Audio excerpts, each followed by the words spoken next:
sejam bem-vindos ao nosso podcast Pensamento Solto. Hoje eu trago um convidado que ele é muito diferenciado. Primeiro pela formação. Tem uma formação múltipla, tem vários interesses, a começar pela origem mesmo, pela filiação. Ele é filho de dois grandes artistas, que eu considero artistas já goianos, né? Valdomiro de Deus e Maria de Deus. Maria de Lourdes. Isso. E ela assina de Deus também, né? De Deus. Deus é sobrenome? Sobrenome. Olha que coisa abençoada, Não, né? na verdade, sobrenome não, né? Que é Maria É um de nome Lourdes. artístico. Mas é um dos nomes, né? São tantos nomes, né? Maria de Lourdes, da hora. De Deus é do meu pai e da hora da minha mãe. Gente, da hora! Da hora. Olha que nome! Que Interessante. nome interessante. Eu super acho que os nomes têm a ver com a pessoa. Por exemplo, a arte do seu pai, que eu sou encantada, né? O Valdomiro de Deus. Tem uma imagem de natureza que eu acho fantástica, né? E esse nome é muito pesado, muito significativo, e da sua mãe também. E o nome do meu convidado hoje também é um nome hebraico, Edom Ezrom. Ezrom, isso. É um nome... que significa, Edom? Olha, um professor num seminário de teologia falava assim, que eu tenho que fazer um exegese do seu nome, né? Porque Edom é uma cidade em Israel. Então, na Bíblia, quando você lê o Antigo Testamento, vivia na cidade de Edom, os edomitas, e era um povo que vivia em guerra com Israel. Então, Edom significa vermelho, a palavra Edom, literalmente. Quando Esaú nasceu, Esaú e Jacó, ele tinha uma cor avermelhada e foi dado o nome a ele de Esaú, que é Edom. Então, Gênesis capítulo 4 fala de Edom. Então, Edom é o nome de uma cidade e também significa vermelho, e Esrom está na genealogia de Jesus, né? Fulano gerou Ciclano, Ciclano gerou Beltrano e gerou Esrom. Então, Esrom está na genealogia de Jesus. Então, é um nome hebraico. E lá em casa, todo mundo tem nome hebraico. Rebeca, Sara, Amon, Hebron, Éden, Shalom. Aí tem meu sobrinho também agora que chama Asher, que chama mais feliz, mais do que feliz, né? Abençoado, feliz. E aí a família toda com nomes. Não, e esse nome parece que vai reverberando, né? Se desdobrando em vários significados e sentidos. E no seu próprio trabalho. Você é jornalista de formação, né? Teólogo. E acho que eu caracterizaria você como escritor, né? Acho que você é escritor. Você tem vários livros publicados, 5 livros publicados já. E eu tenho aqui um deles que é Café da Manhã, que é um devocional com um pensamento para cada dia do ano. E adorei aqui olhar o meu dia, e é bem significativo. Eu li rapidinho aqui o meu verbete, né, digamos assim. Café da Manhã. E você tem um outro livro que se chama Psicologia... O Senhor é meu psicólogo. O Senhor é meu psicólogo. Esse título, O Senhor é meu psicólogo e nada me faltará. E esse título me levou à primeira pergunta aqui do nosso podcast. Foi você que deitou no divã de Deus ou Deus que deitou no seu divã, Edom? É sempre o contrário, sempre a gente, né, sendo tratado por Deus, né? Esse livro, O Senhor é meu psicólogo, eu parti de uma seguinte premissa. O que a Bíblia tem a dizer sobre ansiedade, por exemplo? Sobre depressão, né? O que a Bíblia tem a dizer sobre solidão? Sobre... Um livro tão antigo, e aí parece que são características da contemporaneidade, né? Sim. Solidão, porque antes as pessoas viviam em clãs, né? Em famílias enormes. Então, isso não é um problema contemporâneo? Então, na verdade, o homem, os tempos mudam, os costumes, mas o homem, na essência dele, ele continua o mesmo, né? Então, assim, por exemplo, Jesus fala sobre ansiedade. Quando Jesus fala assim... Olhem os pássaros, olhem para os pássaros. Eles não trabalham, contudo, o Criador alimenta os pássaros. Aí Jesus fala assim, por mais que você se preocupe, a sua preocupação não vai mudar o seu tamanho, por exemplo. Não vai acrescentar nada no seu tamanho, não vai mudar nada. Então Jesus diz assim, basta cada dia o seu próprio mal. Quando você estuda psicologia, você percebe que muito do que a psicologia propaga hoje vem da Bíblia mesmo. Aí Jesus vai dizer o seguinte, basta cada dia o seu próprio mal. Em outras palavras, Jesus está dizendo o seguinte, não abra o seu guarda-chuva antes que comece a chover. Então, e Jesus mostra que a ansiedade é tolice, é prejudicial e é irracional. Então, a ansiedade não muda nada na sua vida. Tem gente que fala assim, eu vou me preocupar muito, porque dessa preocupação, de me pensar muito no meu problema, vem alguma solução. Não vem. Então Jesus fala assim, não traga os seus problemas de amanhã para hoje, viva o seu presente, foque no reino de Deus, foque naquilo que você pode Tem que resolver estar na e confiança deixe... da graça, Sim, da benevolência, sim. da provisão divina. E Jesus fala, e Jesus, ele é fantástico, ele fala o seguinte, olha, se você ler Mateus 6, ele fala assim, olhem para os pássaros. Você nunca viu um pássaro estressado, né? Arrancando as Preocupada, o que penas, que eu vou né? fazer amanhã? É. Depois ele fala, olhem para os lírios. Jesus, ele Eles faz são você belos. tirar os olhos de você mesmo. É interessante, eu estava estudando esse texto, ele diz assim, olhem para os lírios. Olhem para os lírios do campo. Quer dizer, o lírio do campo, não é ele não está falando o lírio do vizinho do lado. Porque o vizinho pode regar o lírio. Ele está dizendo o lírio do campo, numa aquele região natural. desértica, Aham. numa região seca, deserta. Quem que cuida desses lírios? Como é que eles se desenvolvem? Como é que esses lírios crescem Se eles naturalmente? estão ali é porque tem condições. Quem é que dá água? Quem é que proporciona o crescimento deles? É o Criador. Então Jesus está dizendo assim, da mesma forma que o lírio se desenvolve, vocês vão se desenvolver. Da mesma forma que os pássaros são alimentados, vocês serão alimentados. Então assim, Jesus está dizendo o seguinte, Deus cuida de vocês. Então não viva ansioso, porque a ansiedade não vai mudar nada. Você tem um pai que está olhando para vocês. Então Jesus trata da ansiedade. Por exemplo, quando Davi, no Salmo 42, vai falar sobre depressão, ele estava vivendo um momento muito difícil da vida dele, ele diz assim, Salmo 42, 5, por que estás abatido, ó minha alma? Davi nos ensina um princípio que a psicologia depois vai replicar, que é o princípio de você falar com você mesmo, ao invés de permitir que o seu eu fale com você mesmo. Então o salmista fala assim, peraí, ó minha alma, por que você está abatida? Porque espera em Deus. Ou seja, toda a arte da vida cristã, o segredo da vida é você aprender a falar com você mesmo, Sim. a repreender os seus pensamentos negativos. E porque, você sabe, a pessoa com quem mais você conversa durante o dia é você mesmo. E às vezes a nossa mente é meio macaca. Sim. É um pensamento que se retroalimenta, você acha a prova, faz a réplica, a tréplica, e sempre com o seu próprio vocabulário, com as suas próprias informações. Então, pensei muito. Mas é um pensamento circular, que Sim. se não refrigera, né? Uhum. Então, daí, talvez, a ansiedade, que eu acho que é um dos maiores problemas da nossa contemporaneidade, né? Não Sim. viver o agora. Acho que ou tá no passado, uma lamúria do que foi, ou no futuro, mas nunca no agora, que é tudo que nós temos, né? Verdade. Nossos pensamentos, eles estão sempre nos chamando para dois tempos, para o futuro ou para o passado. Pode perceber. E agora que tá nas nossas mãos, você... A gente acaba perdendo a beleza do agora porque a gente está muito focado no passado ou preocupado com o futuro. Eu até defino assim, a ansiedade como uma ameaça de perda no futuro. A ansiedade está relacionada ao futuro, então é uma ameaça de perda que está relacionada ao futuro. A depressão é uma perda que está no passado. Né? Então eu perdi algo no passado, então eu não consigo lidar com essa perda. Então depressão tem relação com o passado, ansiedade tem relação com o futuro. Então tá vendo? São dois tempos que a gente tem uma frase que diz assim: a maioria das pessoas está crucificada entre dois ladrões, que é o passado e o futuro. Então nós temos que tomar cuidado com isso. E como o salmista fez, por que estás abatido a minha alma? Ou seja, converse com você mesmo. Escreva seus pensamentos num papel e vai confrontando. Fala, né? O passado já não existe mais. O futuro ainda não existe. Então, tudo que sobra é esse instante. Sim.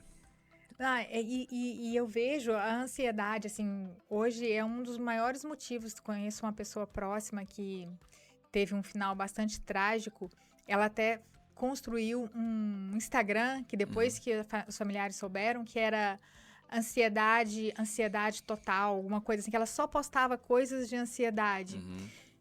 E de onde que você acha que sai essa ansiedade hoje? Assim, é fruto de quê? É por causa de rede social? É a competição? É o capitalismo?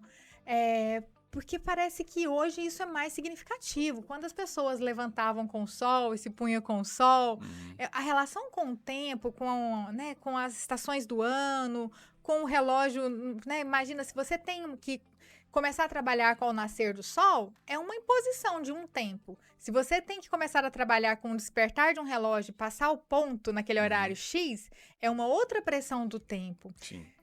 Você atribui a quê essa ansiedade? A ansiedade, veja bem, existe uma interpretação de tudo que você vive, né? Existe um fato e existe uma interpretação. Então, às vezes, o que nos deixa ansiosos é a interpretação negativa do fato. Por exemplo, o meu chefe passou por mim, não me deu bom dia. Aí o que eu faço? Será? Por que será? Semana passada alguém foi demitido, eu vou ser o próximo. O que está acontecendo? Começa a Eu tô criar uma mal? caraminhola na cabeça. Eu estou fazendo alguma coisa errada? Ele não deu bom dia, vou ser o próximo. Então, veja bem, tem um fato, meu chefe passou por mim, aí eu tenho o quê? A emoção, a ansiedade. Veja que a ansiedade, a emoção, a ansiedade, ela veio a partir de uma interpretação negativa. Então, você tem um fato, você tem uma emoção, depois você tem um comportamento, você já fica triste, você não sai, não quer mais fazer nada depois que chega do trabalho.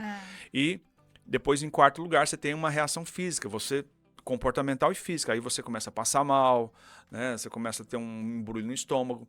Então, para você vencer a ansiedade, você tem que atacar o pensamento que te levou, o que a gente chama de pensamento catastrófico. Mas aí eu ataco meu pensamento com o pensamento ou com ações, com hábitos? O que a gente ensina a fazer? A terapia cognitivo-comportamental ensina você a pegar esse pensamento, colocar na mesa e dissecar ele. Eu gosto de sempre relativizar esse pensamento, porque tem gente que acredita em um pensamento distorcido e esse pensamento distorcido leva a ter um comportamento e uma emoção distorcida. Que não condiz com a realidade. Fala, mas por quê? Então, o que você tem que fazer? Você tem que sempre relativizar esse pensamento distorcido. Por exemplo, meu chefe passou por mim e não me cumprimentou. Talvez ele estivesse num mau dia. Tá com a cabeça em casa, pensando em alguma talvez questão ele brigou do com a filho. mulher, né? Talvez descobriu que está doente. Então, assim, quando você começa a relativizar esse pensamento que te deixou ansioso, a sua ansiedade começa a diminuir. Então, o que acontece? Todo ansioso ele tem um pensamento, que é o pensamento catastrófico. O ansioso ele sempre imagina o futuro dele catastrófico.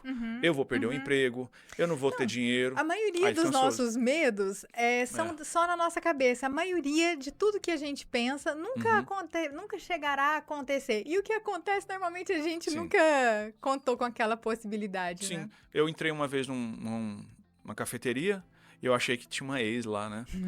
E aí eu fiquei muito nervoso. Aí eu tava com meu cunhado e a gente tava conversando.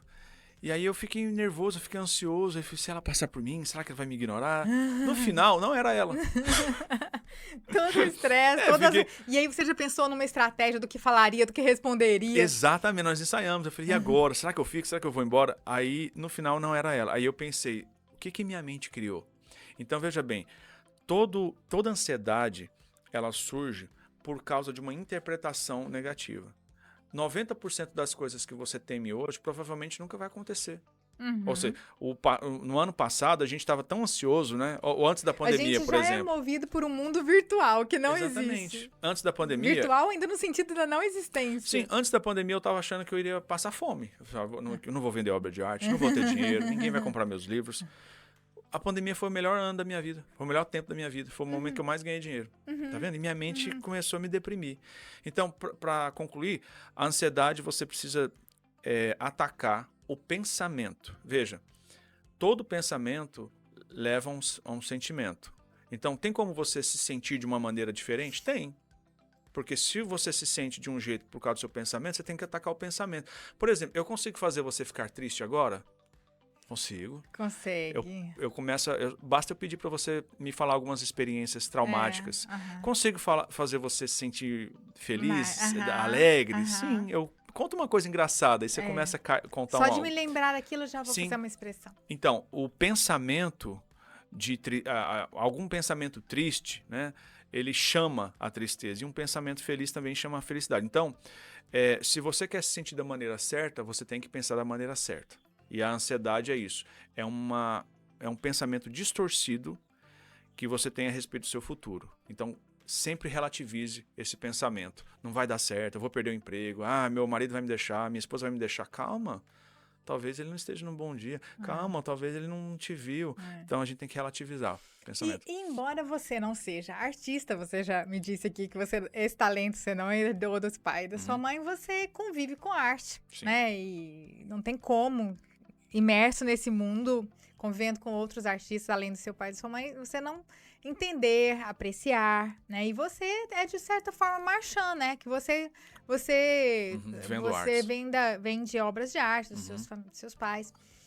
E a minha questão é porque meu doutorado eu estudei Frei Nazareno Confalone, né? Uhum. A noção da pregação pela obra de arte. Então, assim, já que estamos nesse universo aí do pensamento, da ansiedade, uma coisa que eu vejo é a relação das pessoas com a obra de arte. Você pode se relacionar com a obra de arte de várias maneiras.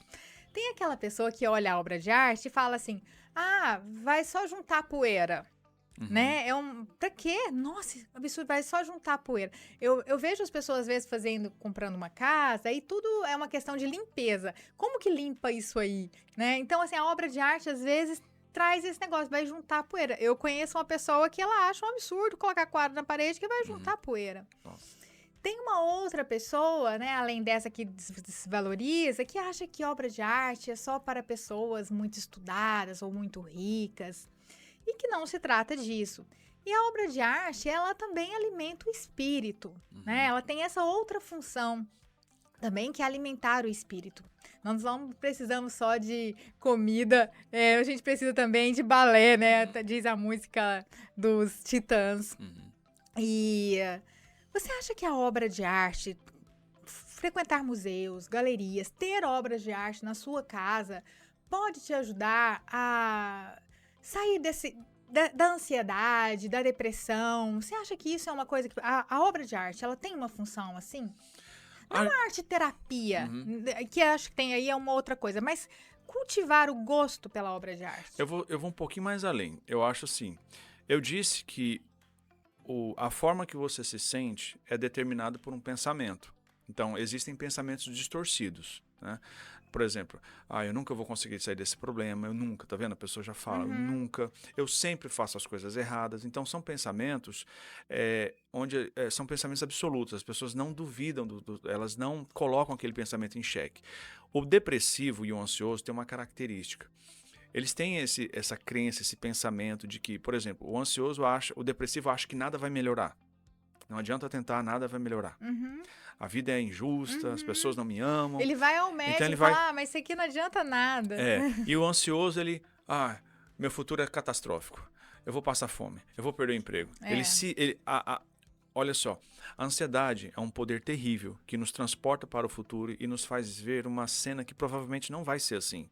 Mas a gente começa assistindo um filme. Quando você está assistindo um filme, né? Se você não gosta, você troca de canal, você desliga a TV. Mas o ansioso, ele fica assistindo esse filme da vida dele. Então... se alimentando ali de um veneno. Ele passa um filme na sua cabeça. Eu vou ficar sozinho, eu vou ficar doente, eu vou envelhecer sozinho. E ele fica vendo esse filme da vida dele e ele se sente depressivo e ansioso. Então, quando você muda o seu comportamento, quando você sai um pouquinho da sua rotina, por exemplo, vou visitar um museu, vou fazer uma caminhada, vou visitar um amigo, já há uma quebra, né, na rotina dele. Então, o que acontece? Aí já vou para o Skinner. O Skinner disse que se você muda o ambiente, você muda muita coisa.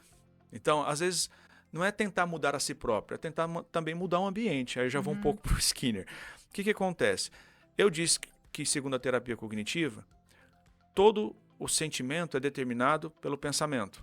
Mas é verdade também dizer que o seu comportamento determina o seu sentimento. Se eu estou ansioso em casa e eu decido visitar um museu, o meu comportamento já vai alterar um pouco o meu pensamento, ou o meu sentimento. E o meu pensamento também. Então, é verdade dizer que todo sentimento é determinado pelo pensamento e também por comportamentos. Por exemplo, você está em casa com preguiça de levantar para ir para a academia. Aí, quando você se levanta e vai para a academia, quando você chega na academia, seu sentimento muda. Já mudou. Tô gostando desse negócio aqui, né? Tá é legal tão o negócio. ruim, Não é tão ruim, não. Dura Então, é verdade que o comportamento também muda o sentimento. Então, quando você vai a um museu, quando você visita um amigo, quando você vai malhar, quando você vai fazer uma caminhada no bosque, já há uma mudança ali. Então, o que é importante a gente fazer? A gente mudar alguns comportamentos que a gente tem. Viver aquela rotina de ficar sentado, deitado, assistindo TV, muda. Vou visitar um museu, vou visitar um amigo, né? Vou visitar alguém, vou fazer uma ação social. Isso muda muita coisa na nossa vida. A gente começa a olhar de outra forma a vida. Então, Uhum. é importante sim. Até saiu uma matéria esses dias no jornal que na Inglaterra os médicos estão receitando idas ao museu. Museu, E eu o vi. governo paga Aham. para a pessoa ir ao museu. O governo paga lá o ingresso do museu. Então, esse está sendo um remédio, né? Aham. Mas, na verdade, o que está acontecendo? Há uma mudança no comportamento. A pessoa, o depressivo, por exemplo, ele fica em casa deitado. Ele não quer sair da cama. Né?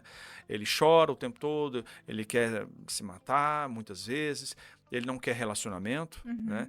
E às vezes o que o depressivo precisa não é de antidepressivo na maioria das vezes. Ele precisa de amizades, precisa visitar um museu, Exato. sair desse mundo que ele criou, dessa cadeia que muitas vezes ele E mesmo ele se criou. isola, vai perdendo os Sim. amigos, ao perder os amigos ele se sente mais isolado. Sim, então quando ele se levanta da cama, há uma mudança, ele quebra aquela rotina dele. E aí ele começa a se sentir diferente. Então isso é muito importante, O sim. silêncio é uma coisa que te incomoda? Porque as pessoas falam, eu tenho muito medo da solidão. Qual que é a solidão positiva e boa, o isolamento positivo e o que começa a ser ruim? Porque, assim, seguindo na perspectiva que nós estamos falando a partir da Bíblia, que é o seu referencial, Uhum.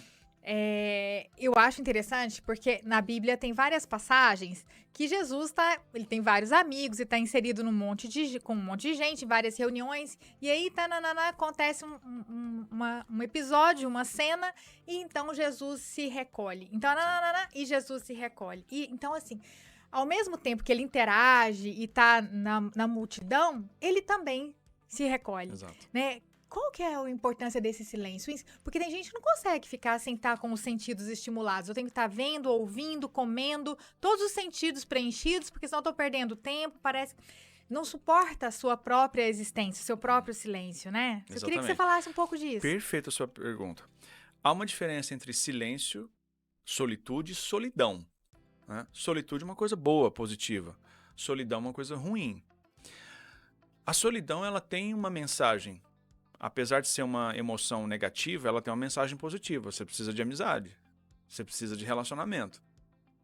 Então, só que, segundo estudos, a amizade está em crise hoje, né? A amizade é muito importante. Eu tenho até uma devocional aí sobre amizade. Só que a gente quer ter amigos, mas a gente às vezes não quer ser amigo. A gente às vezes não quer pagar o preço. Ah, tô cansado, não quero receber ninguém, sabe? Eu vou sair aqui da minha rotina, vou ter que limpar uma casa de repente, fazer um lanchinho. Então as pessoas não querem pagar o preço porque eu tenho Netflix, eu tenho um vídeo aqui para assistir. O amigo falso da internet, que você troca uma ideia. Então, solidão é muitas vezes uma decisão. Eu posso decidir quebrar isso e me juntar a uma igreja, me juntar a uma ação social, fazer uma ação social, conhecer pessoas, andar de bicicleta. Tem muita oportunidade hoje para você não ser solitário. Até quem não tem filho pode, de repente, adotar alguém. Existem muitas opções para você não ser solitário. Tá? Existem muitos grupos na internet que você pode se juntar. Solitude é uma coisa positiva. Enquanto solidão é uma coisa negativa, a solitude é positiva. Como Jesus. Jesus tinha uma agenda muito cheia. Muito cheia. Só que Jesus ele não era controlado pela agenda dele. A agenda de Jesus não controlava ele. Então, quando Jesus fala assim, eu vou me retirar, vou ficar sozinho para falar com meu Pai, Jesus está nos ensinando um princípio poderosíssimo que nós estamos perdendo. As pessoas hoje, elas têm aversão ao silêncio, à solitude. Parece que o tempo nem passa. Sim, né? Elas sempre estão num canto, ouvindo uma música, vendo um vídeo. A internet, infelizmente, acaba roubando de nós esse momento de solitude, do silêncio. Então, o silêncio é importante. Ficar sozinho no seu canto, olhando para a natureza, sabe? Sem pensar nos seus problemas. Sim, e Jesus nos ensina isso. Por quê? Se Jesus, que era o Filho de Deus, Todo-Poderoso, que estava em todos os lugares, que conhece todas as coisas, precisava desse momento, imagine nós. Então eu falo também, tem uma devocional que eu falo sobre a solitude, é o momento em que você vai parar para falar com Deus e ficar ali, contemplando, sozinho. É uma decisão que você faz para quê? Para você se conectar mais com Deus e para você se conectar mais com você mesmo. Isso é muito importante. Edom, esse livro eu já vi que ele é muito bem feito, muito bem editado, tá um primor. Quando você escreveu ele,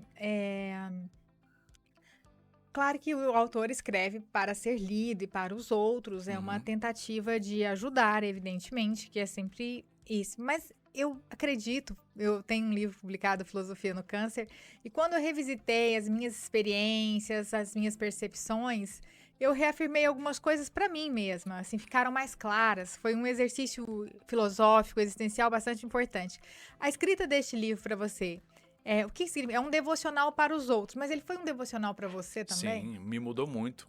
Você pode falar do Edom antes do livro e Edom depois do livro, né? Porque são 753 páginas, né?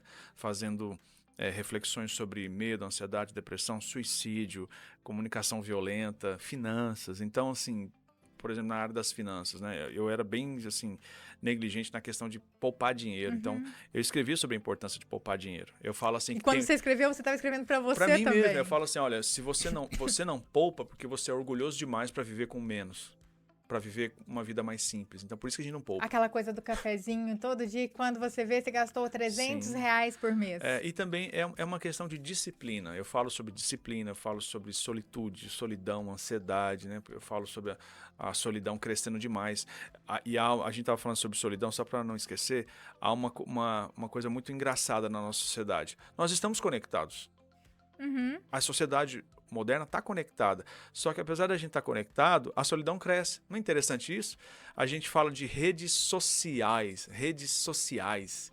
Que tipo de sociabilidade ela está produzindo na gente, né?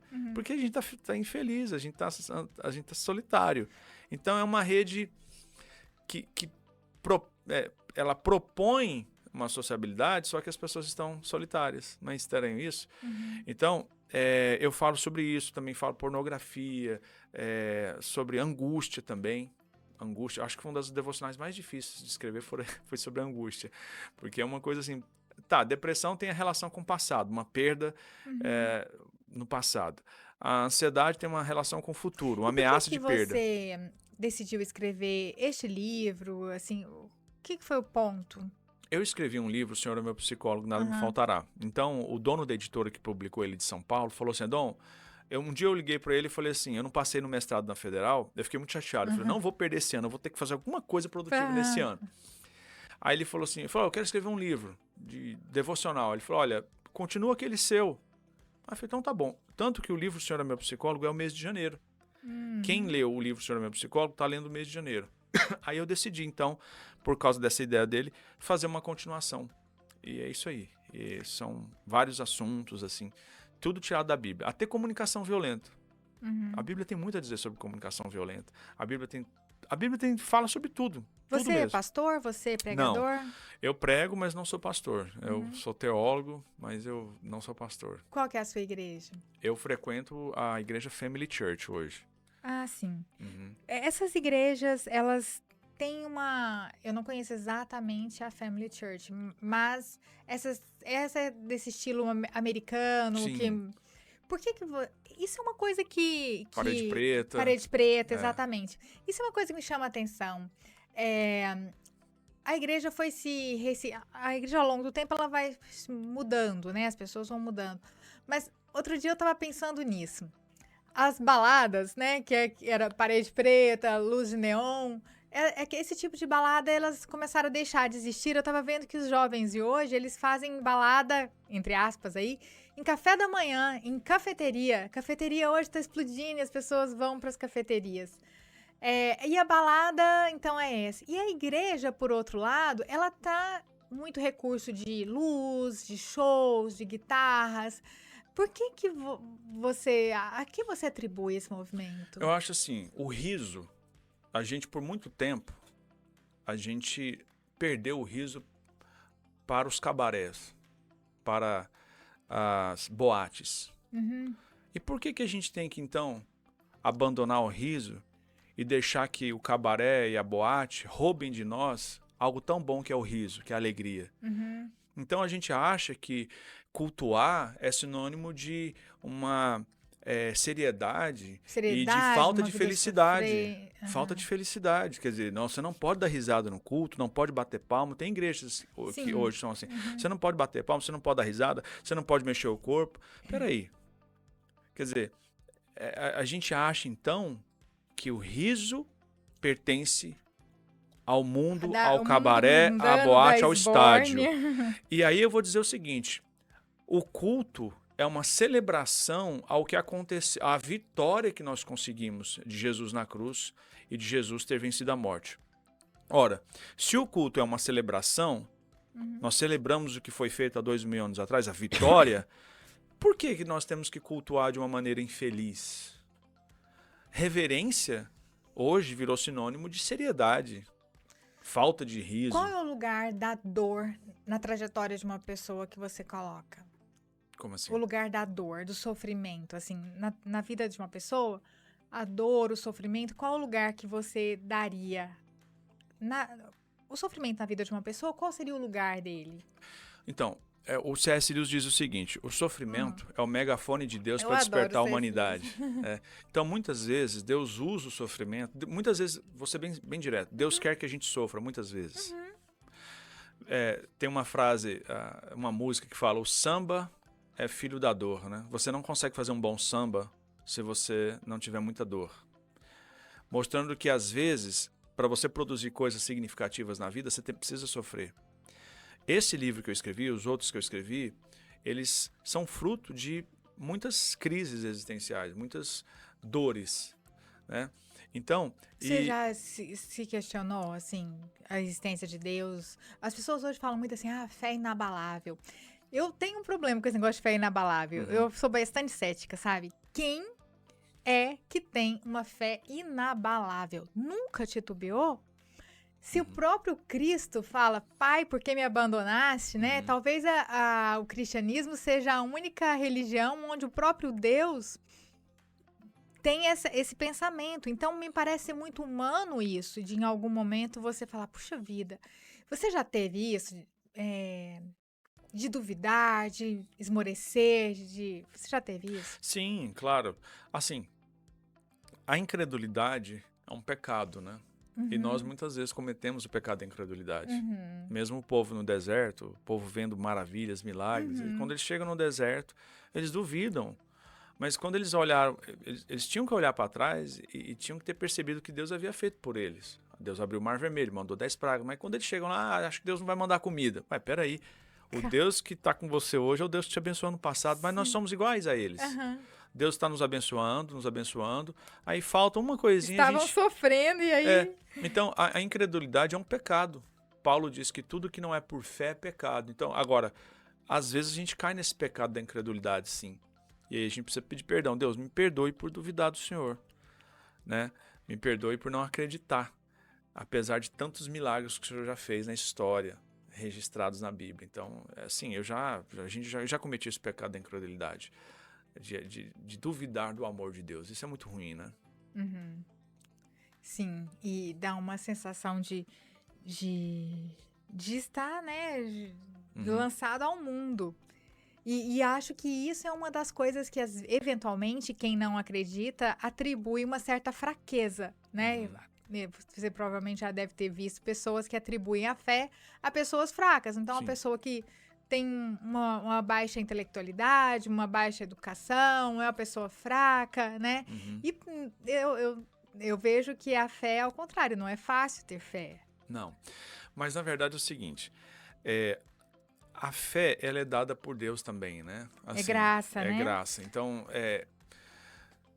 por exemplo, se Deus não me fizer, não me manter crendo, eu posso desanimar e posso abandoná-lo. Tem um versículo em Judas 24 que fala assim: aquele que é poderoso para vos manter puro e irrepreensível diante da volta do Filho. Então, assim, Deus, é aquele que é poderoso para vos impedir de tropeçar. A palavra tropeçar no grego é a ideia de apostasia. Então, as pessoas acham assim, eu estou crendo em Deus porque eu sou bom, porque eu consigo mesmo, porque eu sou forte. Não, você está crendo em Deus porque Deus está te mantendo na crença. Deus controla a sua vida e mantém você crendo nele. Porque se ele... Lembra da oração do Pai Nosso? Sim. Pai Nosso que estás no céu, não nos deixeis cair em tentação. Ora, se eu preciso orar para Deus não me deixar cair em tentação, e uma das tentações é o quê? A tentação de abandoná-lo, de duvidar dele e de, sabe, dar um chute em tudo isso. Então, Pai, não nos deixa cair em tentação. E o diabo é o pai da dúvida, né? Sim, e aí você percebe, Deus é tão poderoso que ele me mantém crendo nele. E eu coloquei uma frase esses dias, eu preciso de Deus para, quando eu penso nos meus pecados, eu preciso de Deus para me proteger de mim mesmo. Uhum. Então, incredulidade, falta de fé, é Deus que me mantém crendo Deus nele. pra você, ele é mais bálsamo, mais terapeuta ou mais juiz? Olha, quando eu penso em Deus, a primeira visão que eu tenho de Deus é que Deus é Pai. Deus é Pai. No Antigo Testamento, a gente tem a visão de Deus, um Deus juiz, um Deus que é lei, e as pessoas têm a ideia de que Deus não é graça, mas Deus sempre foi gracioso. Mas Deus é juiz também. Então, quando as pessoas pensam no Deus do Antigo Testamento, mas o Deus do Antigo Testamento é muito juiz, é muito lei. Chega no Novo Testamento, nós vemos um Deus gracioso. Na verdade, não é isso. Deus é um só. Deus não é um Deus do Novo Testamento e do Velho Testamento. É um Deus só. Aí Vai se desdobrando em interpretação. Um dia eu estava conversando com o Batista Custódio, lá do jornal Diário da Manhã, ele me deu uma dura. Mas como é que você crê nesse Deus do Antigo Testamento? Eu falei assim, meu querido, eu creio no Deus do Antigo Testamento porque Jesus cria. Sim, ele nunca revogou E Jesus nada, chamava né? esse Deus do Antigo Testamento de Pai, o meu Pai. Uhum. Então eu creio em Deus porque Jesus cria em Deus. Eu chamo Deus de Pai porque Jesus nos ensinou a chamar Deus de Pai. Então a minha visão de Deus é Pai. Tanto que Jesus fala, quando vocês forem orar, digam, Pai nosso. Então nós temos um Pai. Essa é a visão que eu tenho de Deus. E se você tivesse que colocar uma frase, um versículo da Bíblia, assim, no seu consultório, no seu quarto, qual que você colocaria? Eu colocaria João 3,16, porque Deus amou o mundo de tal maneira que deu seu Filho unigênito para que todo aquele que nele crê não pereça, mas tenha vida eterna.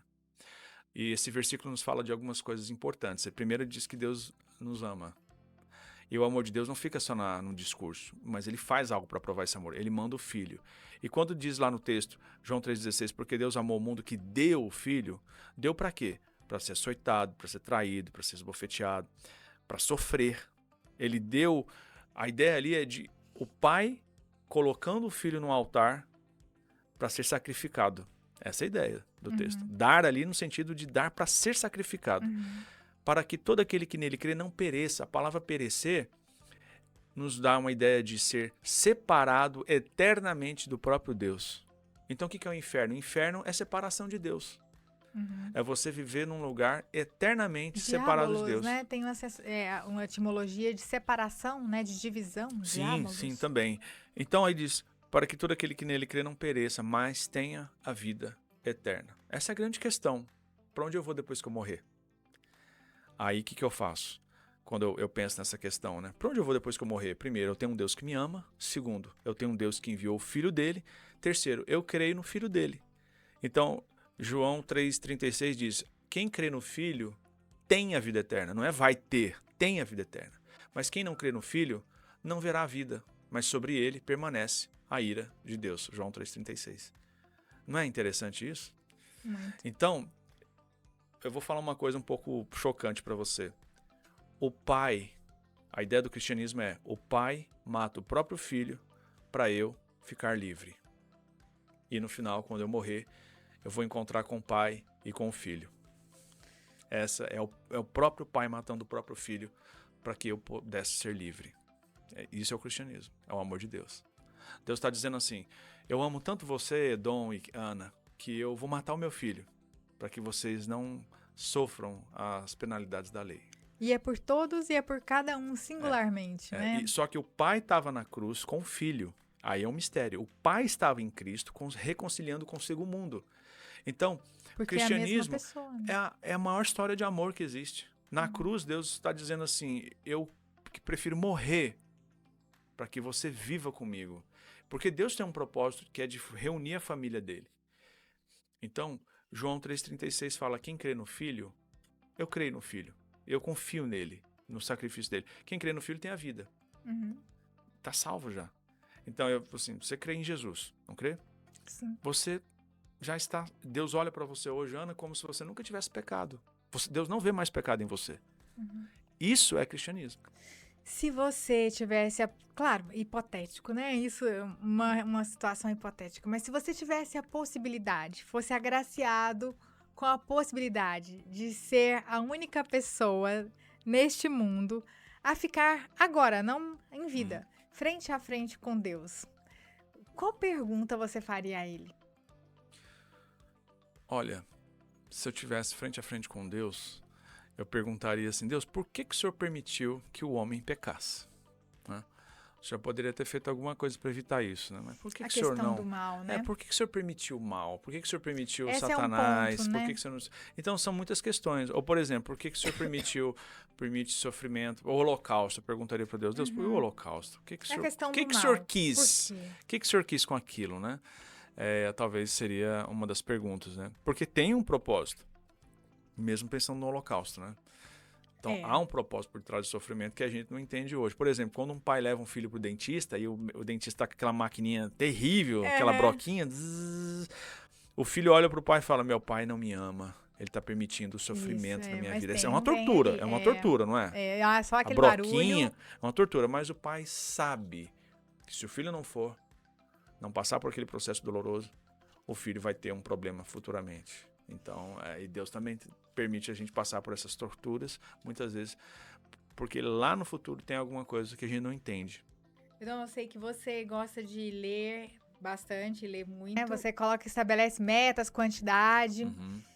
Eu confesso que eu tenho dificuldade com isso, porque assim, tem livro que eu começo e vou muito rápido, talvez até porque eu gostei, às vezes porque eu não gostei, então só quero ali cumprir tabela, porque às vezes não quero abandonar pela metade. Às vezes porque é um livro que me chama e eu preciso aprofundar mais tempo e ficar ali ruminando aquelas palavras e fico muito tempo. E você dá várias dicas. Mas hoje, por um lado, assim, me parece que tudo virou uma competição, assim, quantos livros você lê,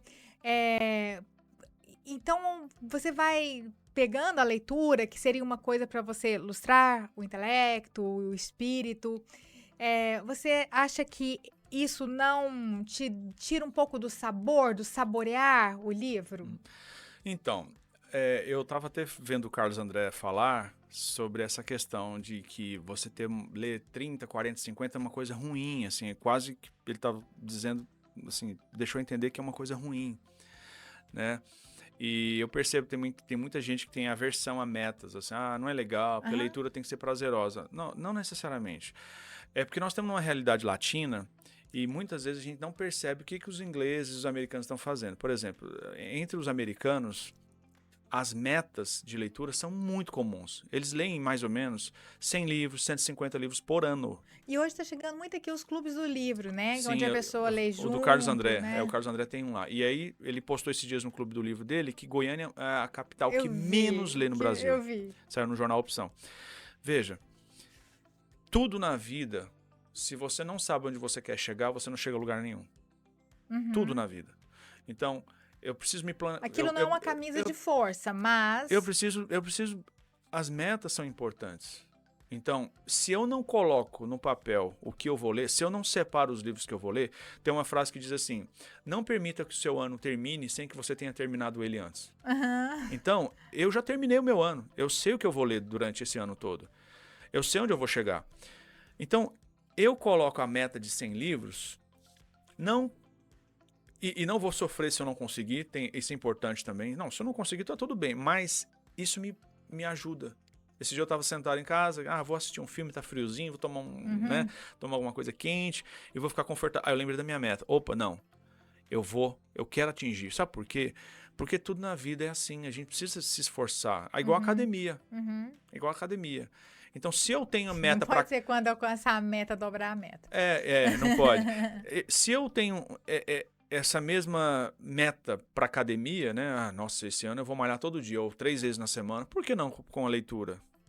É um exercício também. Entendi. É um exercício. Então, quanto mais peso você pega na academia, mais forte você fica, não é? Então, quanto mais livros você lê, mais você se desenvolve. Porque o movimento dos olhos é músculo, né? Então, você vai treinando. Sim. Aquela coisa do sono é porque a musculatura tá frágil. Perfeito. Qualquer pessoa que critica quem lê muito, quem tem uma meta, eu digo para ela o seguinte, você está numa realidade latina. A realidade... Entre nos vídeos do YouTube e coloca lá How to read 100 books a year. Como ler 100 livros. Você vai ver gente que leu, vários adolescentes, jovens, dizendo assim, gente, esse ano eu li 100 livros. Procure em português, não tem, quase não tem. Então, isso é uma moda entre os jovens americanos. Agora, o escritor... Lê enciclopédias inteiras. Sim, um escritor americano hoje, ele lê em média, um escritor famoso, ele lê em média 80 livros por ano. Até porque ler é mais importante do que escrever, né, para um escritor. Sim, e eu vou dizer uma coisa um pouquinho mais radical. Se uma pessoa que quer ser um pensador, um escritor, não lê no mínimo 80 livros por ano, ou 70 ou 80 livros por ano, não dá. Não vai ter sucesso. Então, é preciso ler muito, sim. Então, eu publiquei isso, eu estou nessa meta, né? Eu estou no livro, eu estou atrasado, estou no livro de número 31, estou atrasado. Só que neste mês de agosto agora, de julho, finalzinho de julho e agosto, eu vou dar uma alavancada. Sabe aquele cara que escreveu o livro A Arte de Ligar o Foda-se? Sim. Eu estava ouvindo uma entrevista dele. Ele disse que leu 30 livros em um mês. Verdade. Então, assim, a gente está distante da realidade deles. A gente tá meio assim, a gente fica, não vou ler muito porque eu tenho que curtir o livro. Não. Cada livro que você lê, mesmo que você não tenha entendido, mesmo que tenha sido rápido, quando você lê um seguinte, esses livros às vezes vão se reverberando, eles dialogam. Então, eu li A Sociedade do Cansaço. Aí eu li outro livro, aí eu li, não gostei muito, não entendi muito, foi muito rápido. Aí eu li outro livro que falou dele. Então, aí a ideia se fortaleceu. Então, eu aconselho sim a pessoa ter uma meta de leitura. Desses últimos livros aí dos últimos tempos, tirando a Bíblia, tirando os seus, o Café da Manhã, tirando esses, 3 livros, assim, que você diz, que você acha que poderia as pessoas lerem, que te acrescentou. Eu gostei muito do livro Anatomia do Luto, do C.S. Lewis. Sensacional. Esse eu não conheço. Sensacional, Anatomia do Luto. Eu gostei também do Aprender a Viver, do Luc Ferry. Ele é um filósofo cético, gostei muito. E também gostei do livro, eu postei lá, do Luc Ferry, do C.S. Lewis. Gostei também A Humanidade que Não Pensa. Eu só não sei o nome, eu tô com ele aqui, A Humanidade que Não Pensa. Ele fala sobre a questão como o Facebook, o Google e o Amazon estão determinando o que nós vamos comprar, ler. Sim, porque eles oferecem ali quando você abre a página, né? Psicologia Financeira, do Morgan Housel, também, maravilhoso. E esse livro que eu te falei é sobre como que eu falei agora? O Mundo que Não Pensa, do Franklin Foer. O Mundo que Não Pensa. Sensacional. Amazon, Google, Facebook, eles estão nos controlando. O que você vai ler, o que você vai comer, o que você vai vestir. Eles sempre estão ali jogando aqueles anúncios. E o nosso tempo é escasso. Você vê uma coisa, já compra, vai ler aquilo e você não acaba nem escolhendo. Né? No Google, ficou muito mais fácil você roubar a ideia dos outros, né? No Facebook, você vive naquela questão do like, da comparação. Então, essas 3 plataformas elas detêm todo o conhecimento que é produzido hoje. Então, é um livro muito interessante. E C.S. Lewis é fantástico. Né? C.S. Lewis. Então, Edom, uma coisa que hoje muito se fala é a questão dos audiobooks, né? Parece que é demérito. Houve um tempo que existia o livro escrito e existia o filme. Aí, se você visse o filme, parece que é um valor menor. Isso nem sempre é verdadeiro. Existem alguns filmes que são tão bem feitos que eu acho que supera o livro. E o oposto também, né? Tem o oposto também. E acho que, na minha compreensão, nem todo livro é para você ouvir no fone, andando na esteira, caminhando no parque. Mas alguns pode ser, né? E sem contar que em alguns casos pode até não ser um livro para ler ouvindo, mas pode ser a segunda leitura, a terceira leitura, né? Como que você vê a questão dos audiobooks? Eu já ouvi. A Arte de Ligar o Foda-se, né? O nome é meio estranho, meio vulgar assim, mas é muito interessante, não tem nada a ver com o título. Eu ouvi esse livro enquanto estava na esteira. Então, todos os dias, né? Durante 4, 5 dias na esteira, eu ouvi esse livro. Foi muito bom. é muito válido. Eu, Então, às vezes, coloco de ouvir aqueles que eu não quero gastar meu tempo lendo. sim. Agora, claro que tem um livro mais filosófico, de repente você não vai conseguir, você precisa mais de atenção. Então, como eu falei das metas, né? Tem americanos que têm essa meta de 150 livros. Eu estava vendo um vídeo de uma menina que leu 150 livros. E ela fala, vou te dar uma dica para você ter essa meta e você conseguir. E ela fala que enquanto ela estava malhando, ela estava ouvindo um livro, dirigindo, né? Veja bem, às vezes você vai para um lugar, você gasta meia hora para ir, meia hora para voltar. Então, se você ouvir um livro, né? Uma vez eu viajei para São Paulo e coloquei o Pai Rico, Pai Pobre. Meu sobrinho estava comigo, ele ficou assim entediado, né? Ele falou, nunca mais quero viajar com meu tio, porque eu ouvi Pai Rico, Pai Pobre nessa viagem toda. Torturando o menino. Torturando o menino, mas foi muito bom. Aí eu parava, tá vendo? A importância de guardar dinheiro. Não. Então é isso, é válido, é super válido, é importante sim. Então, se você quer ter uma meta de 50 a 100 livros por ano, e esse detalhe do coloque os financeiro é livros. outro ponto que o brasileiro não se ocupa, né? Sim, Eles sim. têm filhos, as pessoas falam, vou ter filho, quem vai cuidar de mim na velhice? É verdade. Pode até cuidar, mas não necessariamente pode se fiar nisso. A gente precisa dessa educação financeira. Veja, quando você fala de ouvir um livro ou ler um livro, você está tendo uma aula com um grande mestre de Harvard, de Yale, e está ali na tua mão. Por exemplo, você pega. E às vezes a sua família não sabe poupar, você aprende e acha que aquilo é normal não poupar. Sim, assim, por muito tempo eu não guardava nada do meu salário. E você tem que guardar independentemente de quanto você ganha. Isso. E eu não me lembro, acho que não foi Pai Rico, Pai Pobre, mas foi algum livro desses, assim, clássicos de financeiro. A princípio, besta, se alguém que sabe poupar, fala, mas que tolice. Mas, como eu tinha zero formação financeira, eu li uma coisa que eu nunca me esqueci.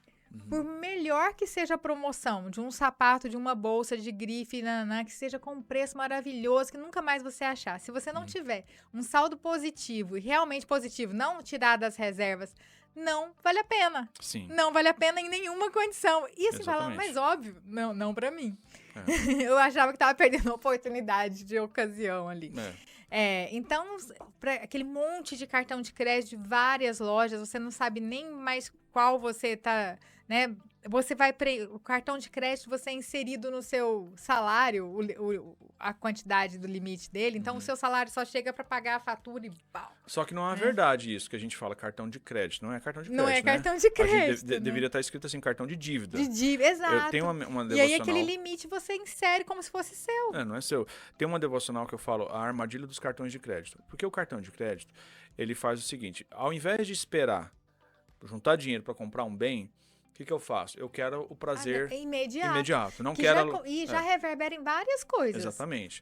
Então você falou na bem. Dieta. Exatamente. Você falou muito bem. O dinheiro não é seu. Só que não existe nenhum produto criado na história que tenha dado tanto lucro como o cartão de crédito. Observa como todas as empresas que vendem móvel, gasolina, posto de gasolina, tá tudo migrando no final das contas para oferecer alguma forma de crédito. Porque ali é um buraco sem fundo. E o cartão de crédito, ele foi criado justamente para escravizar pessoas. Né? Então, você fala assim, eu quero comprar um sapato, não tenho dinheiro, mas o cartão, com a democratização das finanças, então ficou fácil você ter um cartão de crédito, que é um cartão de dívida. E no final você é escravizado. Aí você fala assim, nossa, mas eu tô ansioso, tô depressivo. É claro, você não tem domínio próprio, você entrou numa dívida. Eu tenho um cartão de crédito, porque eu concentro aquela coisa picada de um de cada loja que você não sabe, e aí você... Se você perder a mão, você estoura todos. Imagina quanto você gera de dívida. Eu tenho um cartão de crédito e tá tudo ali. Então é muito mais fácil controlar.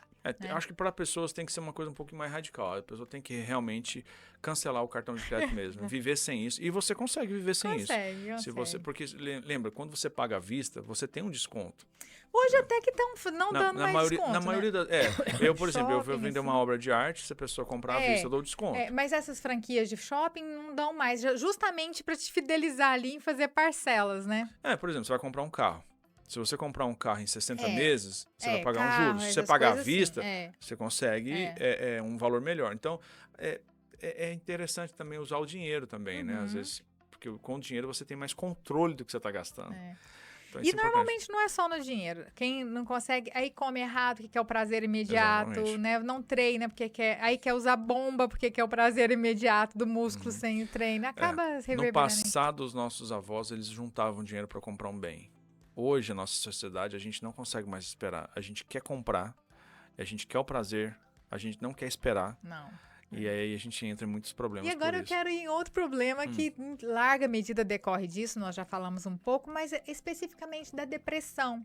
Nós falávamos da ansiedade, que é uma característica da contemporaneidade, começamos o nosso podcast falando disso, mas a depressão não é exatamente a ansiedade, né? Você falou um pouquinho da depressão, mas eu me lembro quando criança, era muito comum as pessoas usarem um termo bem obsoleto, que eu nunca mais ouvi, que era estafa. A pessoa está com estafa e tinha que pegar uma licença no trabalho. Aí tinha tristeza, luto, mas hoje é depressão. E depressão é essa panaceia, essa pandemia, essa panaceia geral aí, é mesmo ou é mal nomeado? Como que você vê a questão da depressão hoje? Bem, olha só, a gente tem uma polêmica muito grande quando a gente pensa em depressão, né? Primeiro, existem psiquiatras, por exemplo, o Thomas Szasz, que criticava essa ideia de depressão como uma doença. Quando você fala assim, a depressão é uma doença, o que você está dizendo? As pessoas não percebem. Você está dizendo que a depressão é desencadeada por um problema biológico, por exemplo, um gene ou um desequilíbrio químico, que eu acho que é um dos termos mais falaciosos que existem é esse, desequilíbrio químico. Não existe desequilíbrio químico. O que eu chamo é uma variação química, aí sim. Porque, veja bem, se uma mulher descobre que está sendo traída, no momento da notícia da traição, os níveis de serotonina despencam, né? Quer dizer, ela tem ela é inundada por um monte de hormônios, a serotonina despenca. Então, essa variação química é fruto de uma notícia que você recebeu, é uma coisa normal, natural. Estou sendo traída, Claro. meu corpo muda, os meus hormônios mudam, tudo, meu organismo vai reagir a essa notícia. Então não há nada de errado nessa variação química. Só que a psiquiatria, ela popularizou a ideia de que a depressão é uma doença.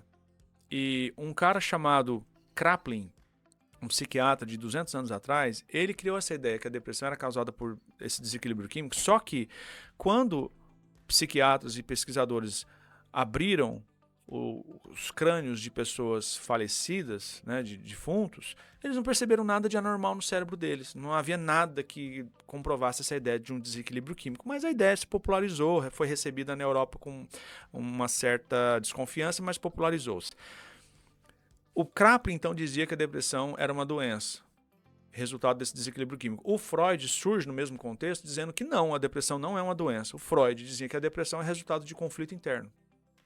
Essas duas ideias, depressão como doença, como problema causado por um problema biológico e como resultado de um problema psicológico, essas duas ideias foram crescendo e se popularizaram. O que eu penso? Eu penso que a depressão não é uma doença. Eu sei que muita gente, mas tem exames, mas tem isso. Não, gente, não tem exames que provam o que a depressão é.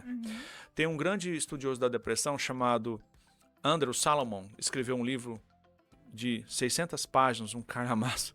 Ele disse assim, não façamos rodeios. Andrew Salomon, não façamos rodeios. Não sabemos o que causa depressão. Não sabemos como a vontade opera nesse contexto. Então, o que a depressão é? Na minha visão, e aqui eu estou dando a opinião, não como médico, mas como um pesquisador da psicologia. A depressão, para mim, é o resultado de acolhimento de crenças de desesperança.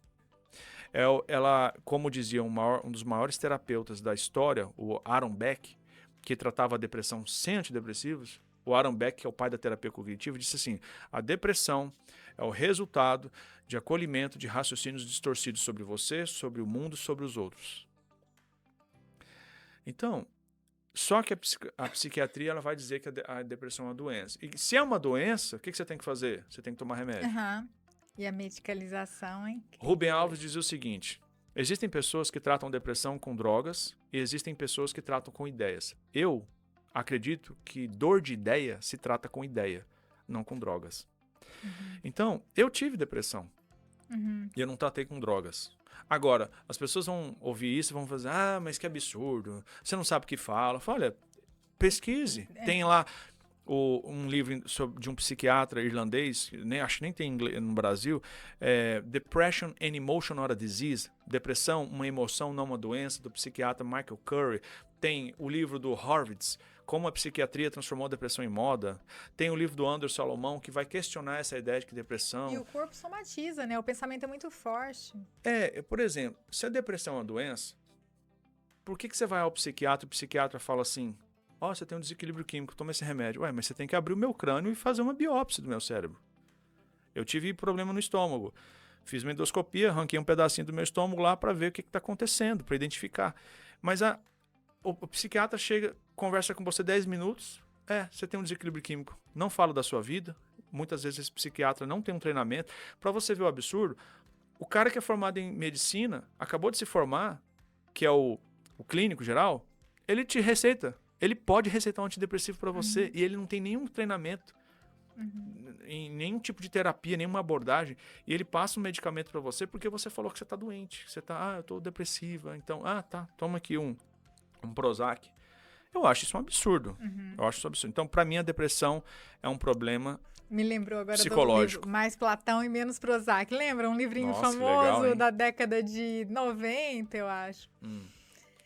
Edom, e nós estamos caminhando para o final do nosso podcast Pensamento Solto. Eu queria falar sobre um tema que está muito em moda, que é o comunicação não violenta. O que é isso? Comunicação não violenta é não falar assim, gesticulando e ameaçando as pessoas? O que é? Olha, no geral, a comunicação violenta ela tem 3 características, né? É uma comunicação que não leva em conta a necessidade dos outros, é uma comunicação que não leva em conta o valor dos outros e é uma comunicação que não respeita a liberdade dos outros. Geralmente. Então, por exemplo, quando eu digo assim, você está falando alguma coisa, vamos supor que você tem um pensamento diferente, você de repente é de esquerda ou de direita, eu falo, não, você é ridículo, esquerdopata, fascista. Você é mortadela, coxinha. É uma comunicação violenta. Por quê? Porque eu estou desprezando o pensamento do outro. Então, a comunicação violenta tem essa característica, eu não respeito a ideia do outro, eu não levo em conta que o outro precisa ser valorizado. No geral, a comunicação violenta, ela falha em cumprir o maior mandamento das escrituras, que é amar o próximo como eu me amo. Então a comunicação violenta, por exemplo, deixa eu dar um exemplo de comunicação violenta. Seu idiota, seu babaca, né? A gente... E é uma espécie de falácia, já envenenando o poço, né? Sim. Você diz, como é que você vai acreditar nesse idiota que vai falar? Sim. Ele é uma mulher que vai falar, então você já vai desqualificando antes que a pessoa fale, né? Ele é da denominação X, ele é um religioso, porque também tem uma forma de desqualificar. Não, você é religioso? Não, então não vou nem ouvir você falar. Toda violência é ausência de consciência. E a gente usa a violência para quê? Para que a gente... Pensa nas guerras que está tendo no mundo hoje. Pense nos nossos conflitos. Por que a gente usa a violência? Para que a nossa vontade seja feita. Por que uma pessoa usa a comunicação violenta? Para que a vontade dela seja feita. Deixa eu dar um exemplo bem simples. No trânsito, você está dirigindo o seu carro, você olha para o motorista, seu barbeiro, desgraçado. Você acha que o motorista vai abrir o vidro e vai falar assim, Ana, obrigado, minha querida, por ter me falado que eu sou barbeiro. A gente acha que a comunicação violenta é uma ótima forma de mudar o comportamento e não é. Não é. Então, às vezes... Normalmente até o contrário, fala, vou te mostrar e te dá uma fechada ainda, né? Você vai num restaurante, seu pedido não vem. Aí você usa o quê? Comunicação violenta. É um absurdo, vocês são preguiçosos, vocês são...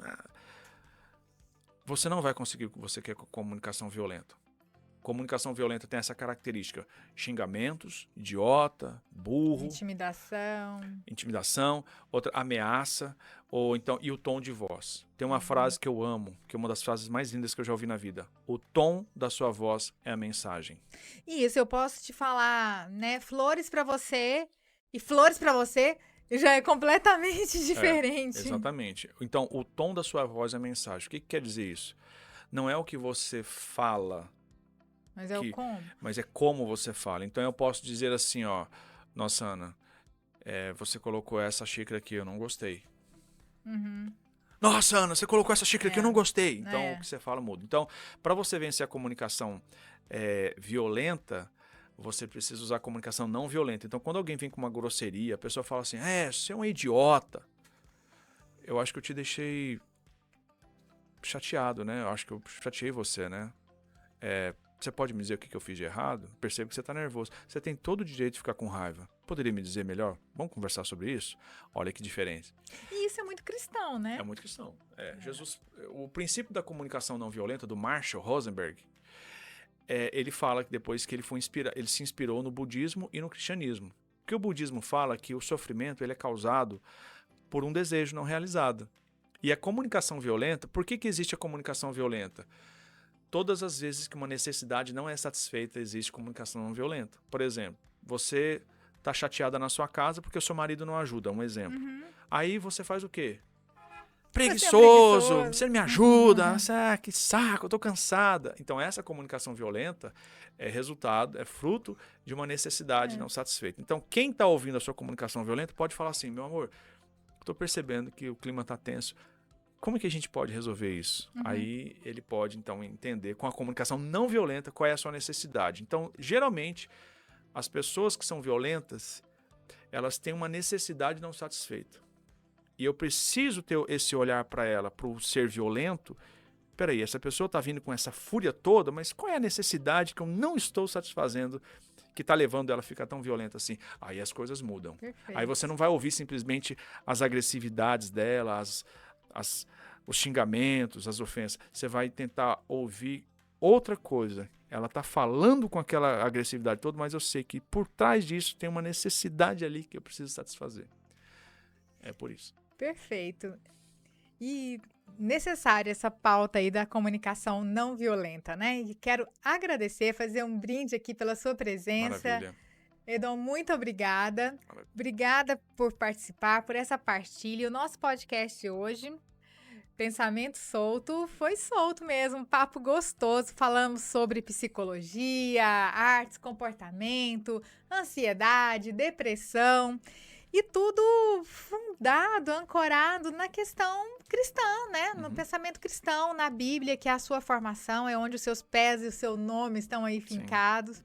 E eu vou tomar a liberdade aqui de indicar um livro que, enquanto você falava, eu me lembrava desse livro, que é de um filósofo inglês, creio que inglês, pelo menos ele é radicado na Inglaterra, que é o Alain de Botton.